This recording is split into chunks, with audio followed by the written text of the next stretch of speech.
Uma ningithanda. Niyakugcina imiyalo yami. Niyakugcina ini?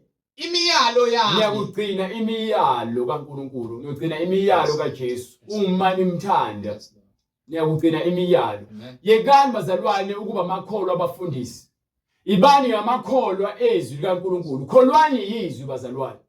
Yekani uba amakholwa ngoba naku ukuthi wasindiswa lapho kepha befundisa amanga. Kuyenzeka vele uJesu akubize kepha uqala adlulise. Lapho khona ezokhombisa khona ukuthi yebo bayangibiza nawe phela baphelele. Hamba uye lapha yalo ekumele ube khona. Hayi ukuthi mina ngiyancenga abazalwane ukuthi ngiyekhala ngiphuma emabandleni amanga ngoba ngiyazi ukuthi amabandla amanga lawo. Ibandla leqiniso lihamba ngezwi likaJesu kuphela. Kusenhlizweni yami ukuthi abantu basindiswe. Kuyisifiso sami ngoba uJesu vele ufuna lokho. Ngapha ukwakha ibandla noma ukwakha ithempeli akukho enhlizweni yami.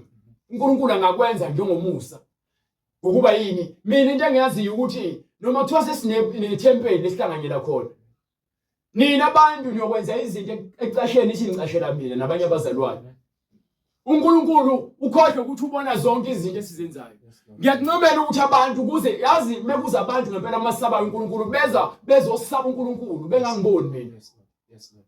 Uthi meze ucabanga ukwenza okubi yakhumbule uNkulunkulu akakhumbuli mina. Mina ngifice abantu bebhema bephuza. Ngibatshela ukuthi abanye abazalwane bezitshela ukuthi hayi kufanele simgcishe imfundiso noma simxoshe ukuze aphenduke. No. Uma ngifica umuntu ebhema noma efeba, kufanele ngishumayele ngishayele isono lesi kuzofika isikhathi uNkulunkulu azofaka umoya kuyena lo muntu lo. Hayi ukuthi mina ngizozama ukusabisa umuntu ukuthi ashintshe. No.